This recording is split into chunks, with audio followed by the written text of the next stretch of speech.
যুবরাজ, সব আমাকে দিয়ে দিন।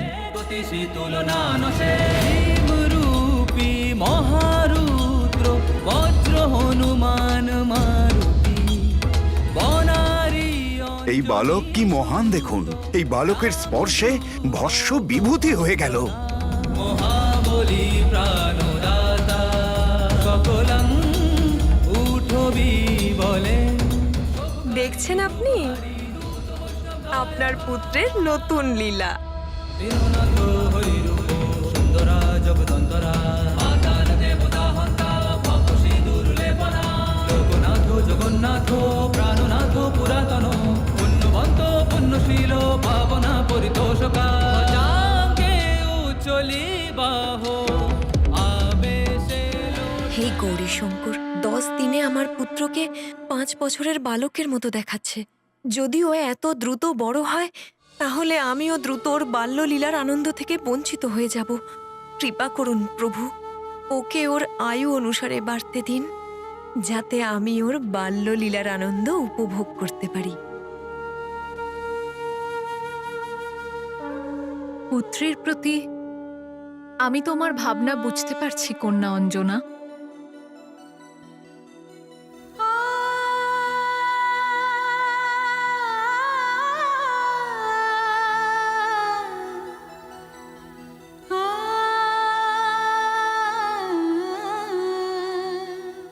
হে ভোলানাথ,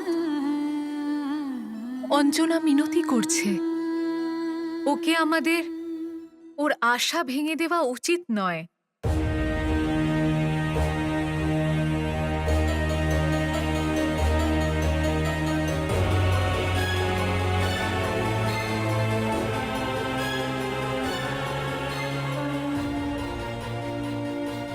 সাগরকে নদীতে,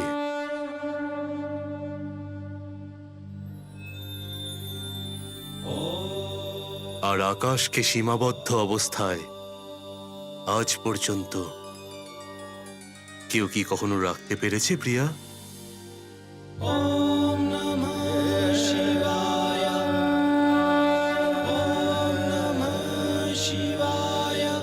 কিন্তু অঞ্জনার চিন্তাটাও তো ভাবুন প্রভু। মারুতি আর শ্রীরামের মিলনে এখনো সময় আছে।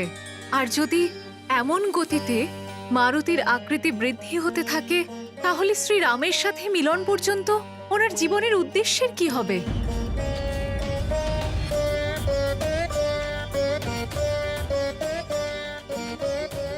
স্বামী, আপনি কি মারুতির মধুর দুষ্টু বাল্যলীলার আনন্দ নিতে চান না? প্রিয়া, আমি স্বয়ং মারুতির বাল্যলীলাতে সর্বদা আনন্দিত হতে থাকি। হে স্বামী, আপনার কাছে মিনতি, আপনি এবার অঞ্জনার প্রার্থনা গ্রহণ করুন প্রভু।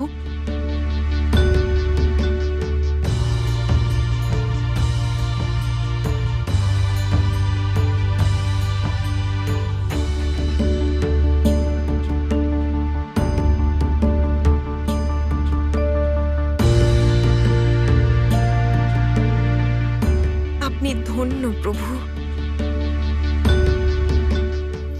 মহাদেব ভোলানাথের আশীর্বাদে প্রার্থনা গৃহীত হবার পরে যতটা আনন্দ অঞ্জনা পেয়েছিলেন, ততটাই আনন্দ আমার বোন পার্বতী আর অন্য সকল দেবী দেবতারাও পেয়েছিলেন।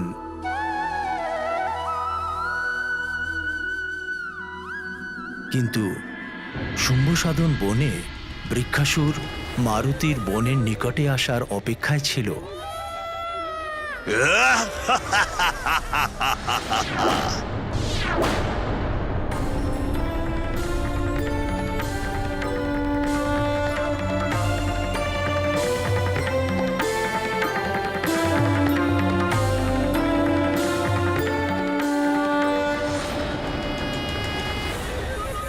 যদি তোর পা আমার ছায়াতে পড়ে, তাহলেই বুঝে নিবি তোকে আমি পুরোপুরি বশীভূত করে নিয়েছি। আর তখন তোকে আমার কবল থেকে কেউ বাঁচাতে পারবে না।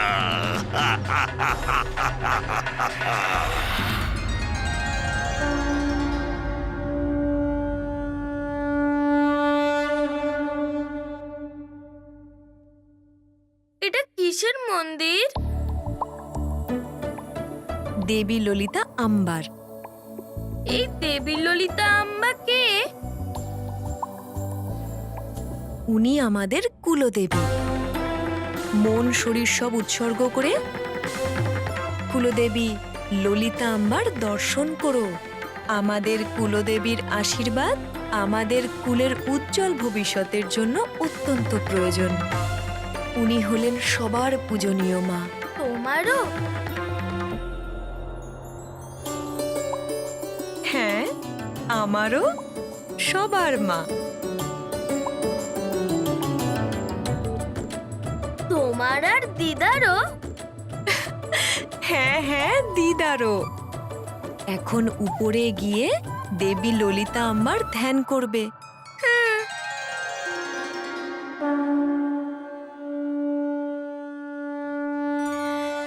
দেবী ললিতা আম্বা খুব শক্তিশালী না মা?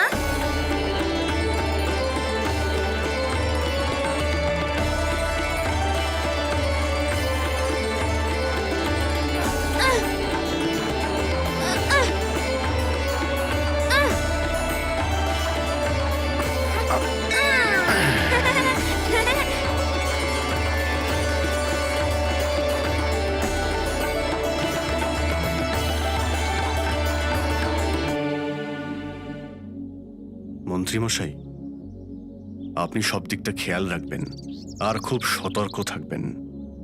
মহারাজ, আমরা সম্পূর্ণভাবে সতর্ক। আপনি নিশ্চিন্ত থাকুন। বনে দাঁড়িয়ে দুষ্ট, চতুর আর কপট বৃক্ষাসুর শুম্ভসাধন বন আর সুমেরু রাজ্যের সীমার মধ্যে পারস্পরিক বোঝাপড়া লঙ্ঘন করেছিল, এবং তাও খুবই চতুরভাবে। কিশোরী ভালোভাবেই জানতেন যে চালাক বৃক্ষাসুর যে কোনো সময়ই নিজের আসল রূপটা দেখাতে পারে।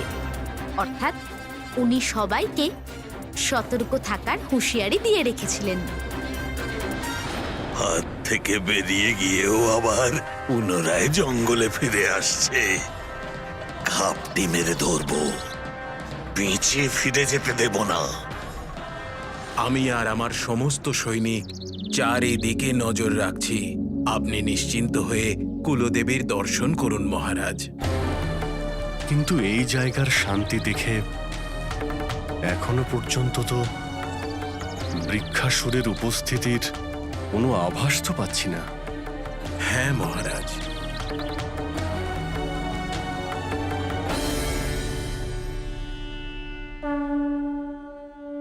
পুত্র, দেবীকে প্রণাম করো।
আজ আর ফিরে যেতে দেব না। আজ আমার পিতার মৃত্যুর বদলা অবশ্যই নেব। আয়।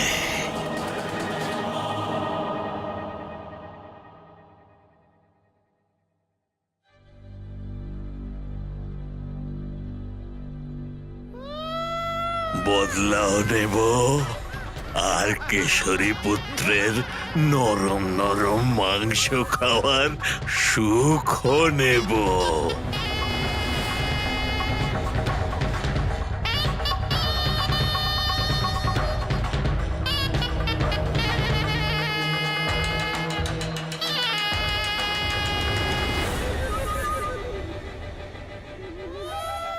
মারুতি অবশেষে সুমেরু এবং শুম্ভসাধন বনের সীমা রেখা পর্যন্ত পৌঁছেই যায়।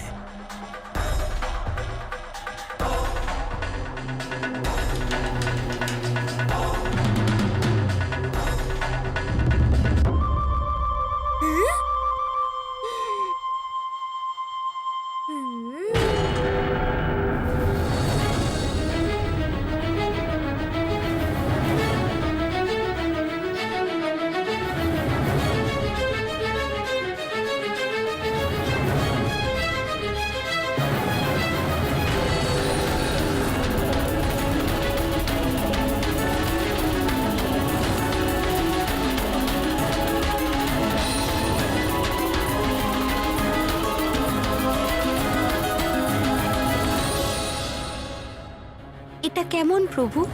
মারুতি তো চুপটি করে বসে বৃক্ষাসুরের দিকে এগিয়েই যাচ্ছে। এরপর কি হবে আমরা বুঝতে পারছি না। এটি ভ্রম। আজ পর্যন্ত যে সর্বদা অন্যের সংকট মোচন করেছেন, ওই সংকট মোচন মারুতিকে কোনো দুরাচারী কি করে পরাস্ত করে রাখতে পারবে?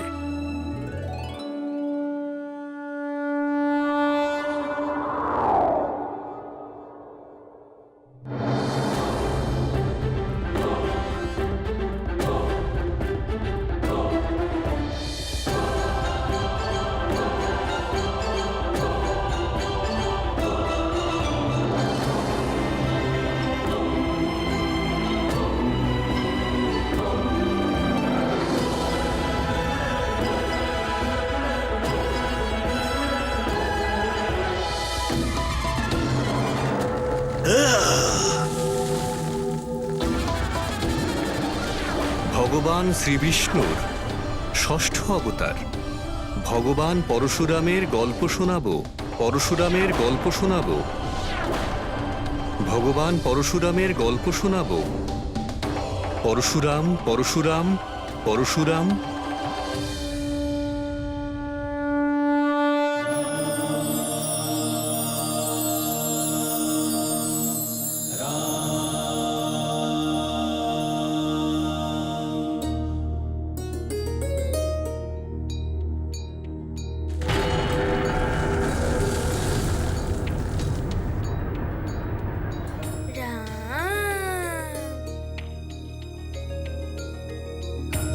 এটা অত্যন্তই অদ্ভুত গল্প পরশুরামের।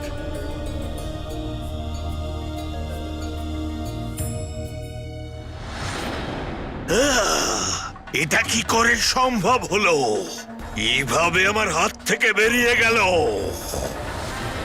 কিন্তু গল্প শোনানোর পূর্বে আমাকে বলো যে ভগবান শ্রীবিষ্ণুর ত্রিঅক্ষরী মন্ত্র কার কার স্মরণে আছে? সুসেন, তুমি বলো। হরি ওম। উত্তম, অতি উত্তম। এখন বলো, ভগবান শ্রীবিষ্ণুর অষ্ট অক্ষরী মন্ত্র কার কার স্মরণে আছে?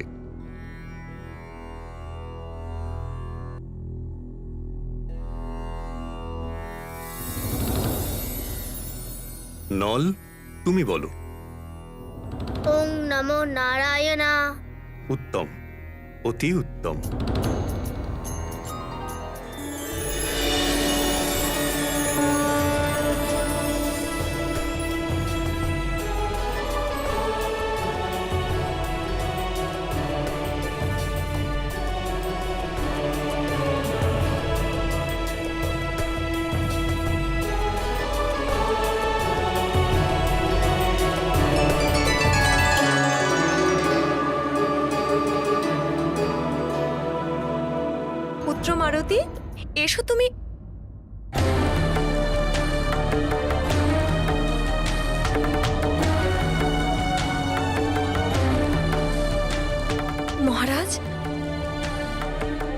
মারুতিকে দেখতে পাচ্ছি না তো।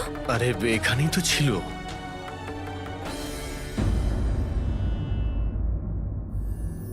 এখন বলো, ভগবান শ্রীবিষ্ণুর দ্বাদশাক্ষরী মন্ত্র কার কার স্মরণে আছে?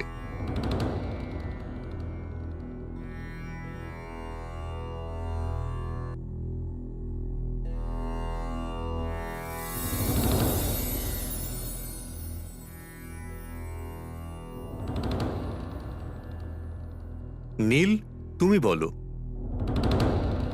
ওম নমো ভগ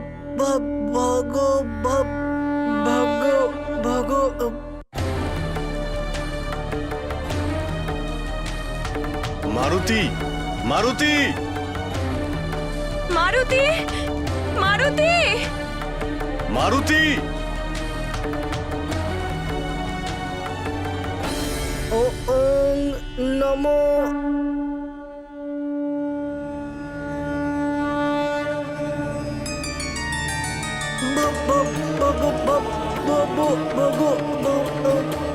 ওম নমঃ ভগবতে বাসুদেবায় নমঃ। মা, যুবরাজ কোথায় জানতে পারলে? না মহারানী। মারুতি, মন্ত্রীমশাই মারুতি কোথায় গেল? মারুতি তো এতক্ষণ এখানেই ছিল।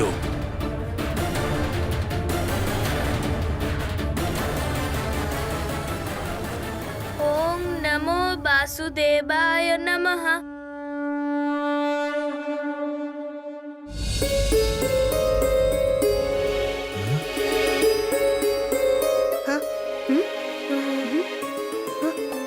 কে ভগবান শ্রীবিষ্ণুর সম্পূর্ণ দ্বাদশাক্ষরী মন্ত্র শোনালো? আমার সম্মুখে এসো।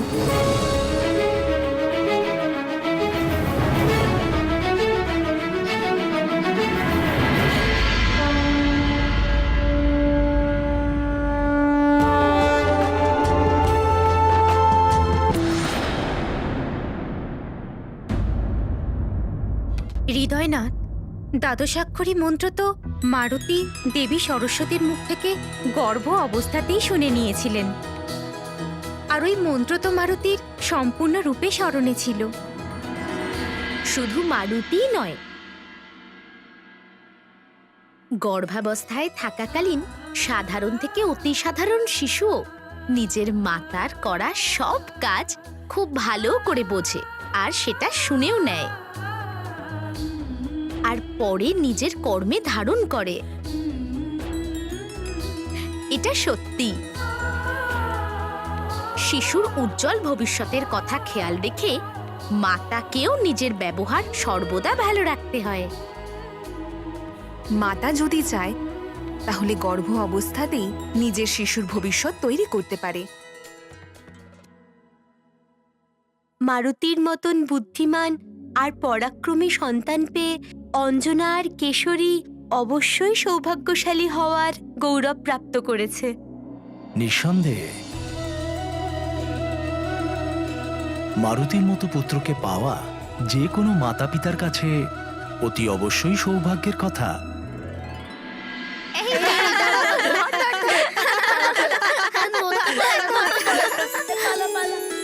প্রণাম ঋষিবর। প্রণাম ঋষিবর। যশস্বী ভব। প্রণাম। শিশু যুবরাজ মারুতি, তোমাকেও হার্দিক স্বাগত। আমি আনন্দিত যে যুবরাজ মারুতি পাঠশালাতে আসতেই নিজের কুশল বুদ্ধির পরিচয় দিয়েছে। শিক্ষা আরম্ভ না করেই ও যে মন্ত্র জানে সেটা আমাদের পাঠশালার কোনো বিদ্যার্থীর স্মরণে নেই। এটা অবশ্যই যুবরাজের উজ্জ্বল ভবিষ্যতের লক্ষণ। আমার শুভাশিস সর্বদা যুবরাজের সঙ্গে আছে। তোমার কল্যাণ হোক।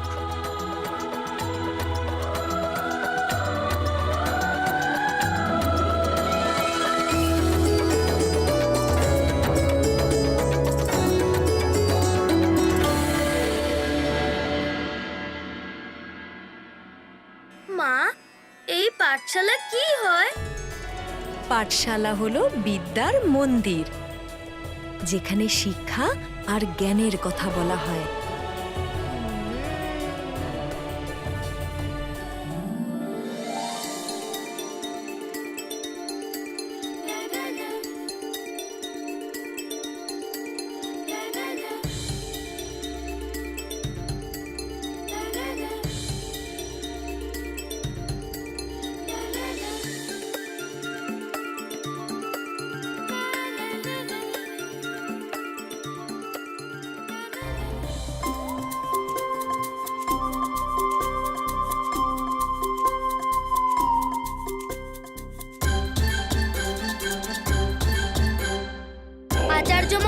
আচার্য মশাই আমাকে ওই নীল নিজের লেজ দিয়ে মারছে। নীল, তোমার এমন করা উচিত নয়। ওর লেজটা তো দেখো। মহারাজ, রাজ্যের সীমায় পরিস্থিতি এখনো পর্যন্ত শান্ত, কিন্তু এটা আপেক্ষিক। কিছু না কিছু তো নিশ্চয়ই আছে যেটা মনে সংশয় তৈরি করছে। এখানে সব ঠিক আছে তো? আমার তো সন্দেহ হচ্ছে মহারাজ।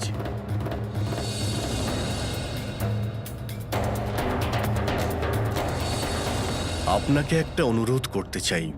অনুরোধ নয়, আদেশ করুন, আমি আনন্দিত হব। সুরক্ষার জন্য যদি আপনি বাচ্চাদের এই পাঠশালা রাজভবনের উদ্যানে করেন আর ওখানেই পাঠ পড়ানোর সিদ্ধান্ত নেন, তাহলে আপনার এই পাঠশালা সুরক্ষিত থাকবে। তেমনটাই হবে মহারাজ, আপনি নিশ্চিন্তে থাকুন। দ্রুত বিদ্যার্থীর পাঠশালার চর্চা রাজভবনের উদ্যানেই হবে। প্রণাম ঋষিবর। প্রণাম।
আমি বানর পুত্র কর্মাধর।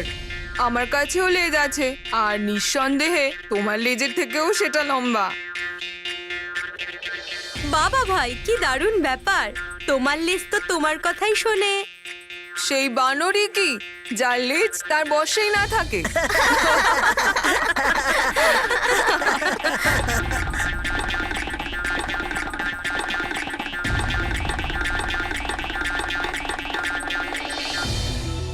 বালক মনের দ্বন্দ্ব যত সরল হয়, তার উত্তর খোঁজা কিন্তু ততটাই কঠিন হয়। মারুতির সাথেও এমনই কিছু ঘটতে চলেছিল।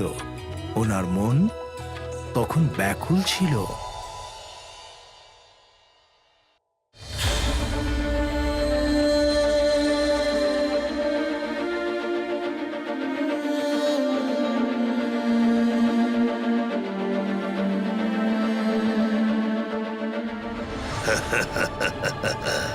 একবার তো চলে আয়, ব্যাস শুধু একবার আমার কবজায় আয়।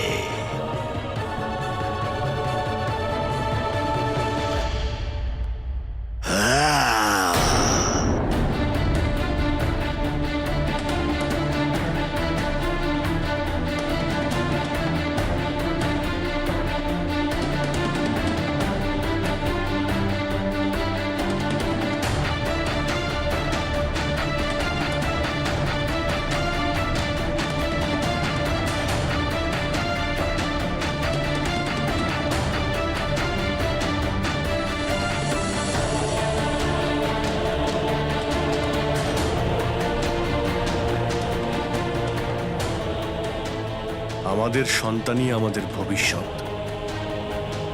মন্ত্রীমশাই, মহারাজ, পাঠশালার বালকদের জন্য দ্রুত ভবনের উদ্যানে একটা সুরক্ষিত ব্যবস্থা করুন। আগে মহারাজ। কঠিন পরিস্থিতিতে আমাদের আরো সতর্ক থাকতে হবে আর সুরক্ষিত।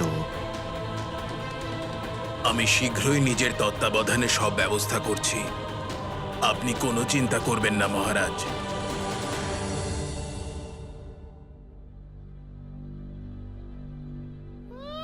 যদি একবার আসিস তাহলে তোর ওই নরম নরম মাংস চিবিয়েই আমি সন্তুষ্ট হব।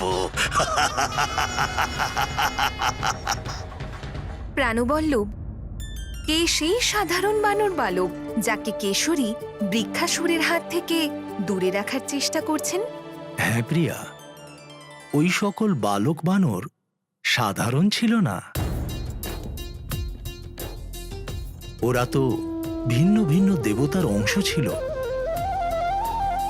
যাদের আমারই আদেশে ওই দেবতাদের দ্বারা পৃথিবীতে পাঠানো হয়েছিল। দেবতাদের অংশ? আপনার অনুমতিতে কি এমন প্রয়োজন হয়ে পড়েছিল প্রভু? হ্যাঁ প্রিয়া, এরকম প্রয়োজন তো ছিলই। ঘটনাটা তখনকার যখন অত্যাচারী রাবণের আতঙ্কে দুঃখী আর আতঙ্কিত হয়ে ব্রহ্মদেবতার সাথে সব দেবতা, যক্ষ, গন্ধর্ব আর ভূদেবী বৈকুণ্ঠতে আমার নারায়ণ রূপের সাথে দেখা করতে এসেছিলেন। তখন আমি ওই দেবতাদের নিজের রাম অবতারের সময় নিজের নিজের অংশকে পৃথিবীতে পাঠানোর অনুমতি দিয়েছিলাম। হে প্রভু, আমরা কি ওই অসুরের থেকে কোনোদিনও মুক্তি পাব না? আপনি নিরাশ হবেন না ব্রহ্মা। আমার প্রতিজ্ঞা যে যখন যখন গোমাতা, দিব্যজন, সাধু সমুদায় আর দেবতাদের উপর বিপত্তি আসবে, যখন যখন অবিশ্বাস, অনাচার আর অধর্মের বৃদ্ধি হবে আর ধর্মের ক্ষতি হবে, যখন ভক্ত আমাকে উপহাস করবে, আমার ভক্তিকে অন্ধবিশ্বাস ভাববে, তখন আমি সজ্জনের রক্ষা করার জন্য আর দুর্জনের বিনাশের জন্য যজ্ঞের বৈদিক মর্যাদা আর ধর্মের স্থাপনের জন্য আমি অবতার হব। অহংকার সর্বদা পতনের কারণ হয়। রাবণেরও বিনাশের কারণ ওর অহংকার হবে, কারণ দ্রুত আমি মনুষ্যরূপে অবতার হয়ে দুরাচারী রাবণকে বধ করব। হে পুরুষোত্তম, আমাদের কি করতে হবে? আদেশ দিন প্রভু। আপনারা সবাই পৃথিবীতে নিজের নিজের অংশে বানরকুল আর ঋক্ষকুলে অবতার নিন। সময় এলে রাবণের বিরুদ্ধে ধর্মযুদ্ধে আমি আপনাদের সহযোগিতা করব। আমার এই অবতার মর্যাদা পুরুষোত্তমের নামে প্রসিদ্ধ হবে। আচ্ছা স্বামী, ওই দেবতারা কোন কোন রূপে নিজের অংশকে পৃথিবীতে পাঠিয়েছিলেন? প্রিয়া, রাম সহযোগিতা করার জন্য ব্রহ্মদেবের পুত্র, প্রিয় জামবংশীর পিতা আর আমার শ্বশুর ঋক্ষরাজ জাম্বুবান তো আগে থেকেই পৃথিবীতে উপস্থিত ছিলেন। আর মহাদেব শিবও নিজের অংশকে অঞ্জনাপুত্র মারুতি রূপে পৃথিবীতে পাঠিয়ে আমাদের সবাইকে ধন্য করে দিয়েছিলেন। আমাদের সবার এটা জানা প্রয়োজন। আর এনারা ছাড়া পৃথিবী লোকে দেবতাদের দিব্য আর সুন্দর অংশের রূপে অগ্নিদেব থেকে নীল, বিশ্বকর্মা থেকে নল, ধনুকুবের থেকে গন্ধমাদন, চন্দ্রদেব থেকে দধিমুখ, বরুণ থেকে সুসেন, আর সুসেনও ধনমন্ত্রীর বিশেষ আশীর্বাদ পেয়েছিল। আর ঋক্ষরাজের বরদানে পাওয়া দুটো পুত্রের মধ্যে সুগ্রীব সূর্যদেবের অংশ ছিল আর বালি ইন্দ্রদেবের।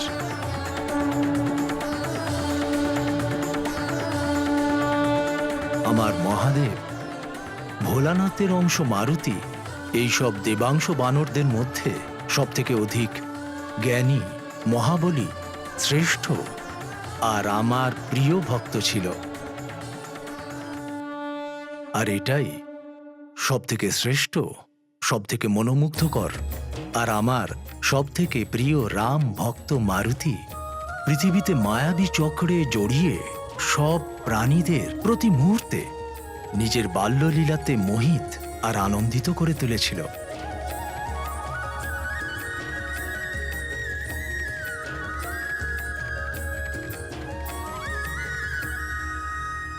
আর বৃক্ষাসুর মারুতিকে ধরার জন্য ব্যাকুল হচ্ছিল।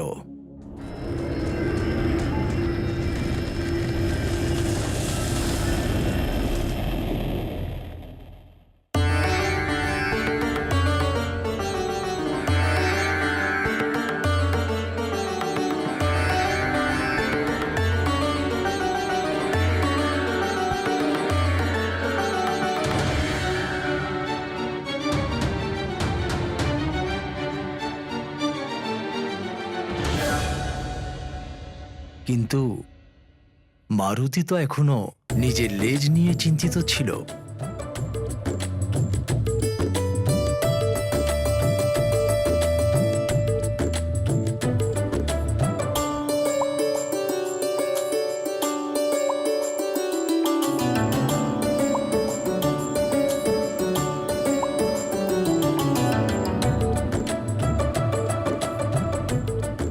ওনাদের লেজটা তো দেখো, ওনাদের লেজ তো খুবই কাছের।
বালক তো, তাই আমার নিজের লেজ দেখতে পাচ্ছি না। হতে পারে আমি যখন পিতার মতো বড় আর বলবান হব, তখন আমার লেজও বড় হয়ে যাবে।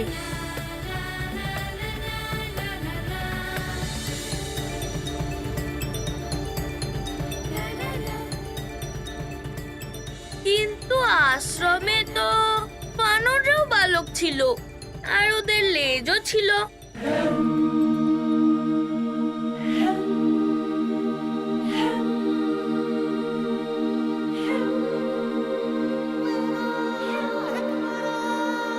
কিন্তু আমার লেজটা কেন দেখা যাচ্ছে না? হে হৃদয়নাথ, পাঠশালা যাওয়ার পূর্বেই তো মারুতি নিজের আশেপাশে কারোর লেজ দেখেছে হয়তো। ওনার প্রতিক্রিয়া তখন হয়নি কেন? স্মরণ করুন দেবী, আপনি ভুলে যাচ্ছেন যে মারুতি এখন মাত্র কয়েক দিনের, কিন্তু দেখতে লাগে 5 বছরের। আর এর আগে ও কোনো বালকের সাথে দেখা করেনি। সেই জন্য যখন পাঠশালাতে প্রথমবার ওনার দৃষ্টি অন্য বালকের লেজের উপর পড়ল, তখন ওনার দৃষ্টি নিজের লেজের দিকে চলে গেল। কিন্তু অন্য বালকের লেজ দেখে যদি ওনার সমস্যার সমাধান হয়ে যেত, তাহলে কোনো কথাই ছিল না। ওনার চঞ্চল বালক মন নিজেই প্রশ্ন করত আর নিজেই উত্তর দিত। এইভাবে প্রশ্ন আর উত্তরের পারস্পরিক সমাহারে উনি আবার প্রশ্ন করতে শুরু করলেন। বুঝে গেছি, পাঠশালা গেলে আমি নিশ্চয়ই লেজ পাবো। আমিও পাঠশালায় যাব, আমি লেজও পাবো।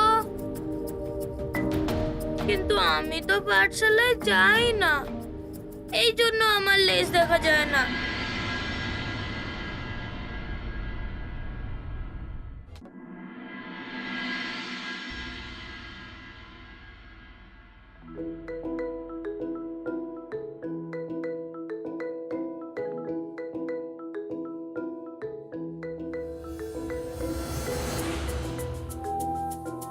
আরে এটা কার লেজ? কিন্তু এই ছায়াটা তো আমারই।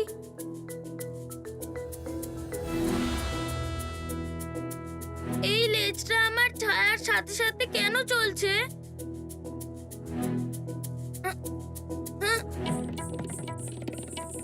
আমার সাথে কি কেউ চালাকি করছো? হ্যাঁ,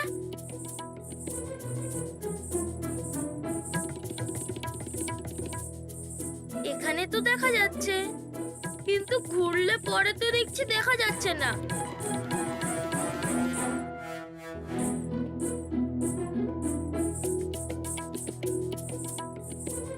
কি করে হতে পারে এটা? এটা কোনো চমৎকার নয় তো? ওখানে দেখা যাচ্ছে আর এখানে দেখা যাচ্ছে না।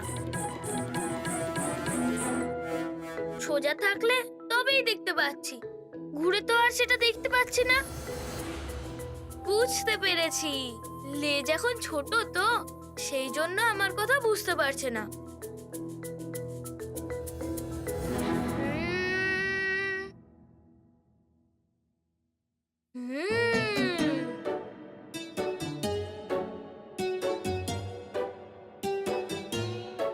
আরে লেজ তো লুকিয়ে পড়লো।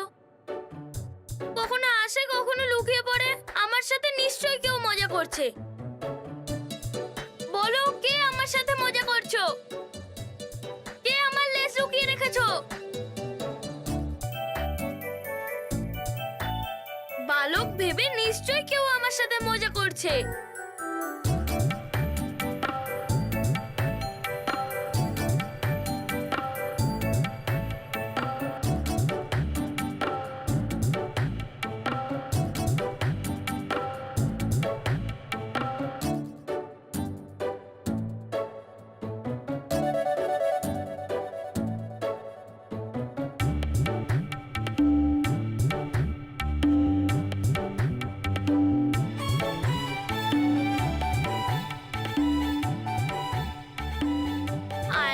সামনে পিছনে দুটোই দেখা যাচ্ছে। এক্ষুনি লেজের সত্যিটা সামনে চলে আসবে। তারপরে আমার সাথে কে মজা করছে সেটা আমি এক্ষুনি দেখতে পাবো।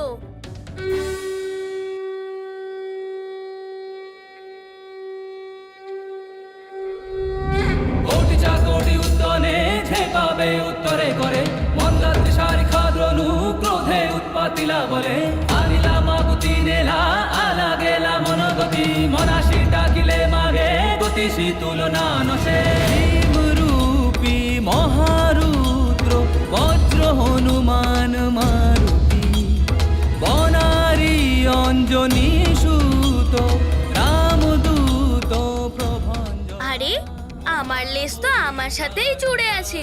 এতক্ষণ যেটা আমি দেখতে পাচ্ছিলাম না সেটা আমার সাথেই জুড়ে রয়েছে।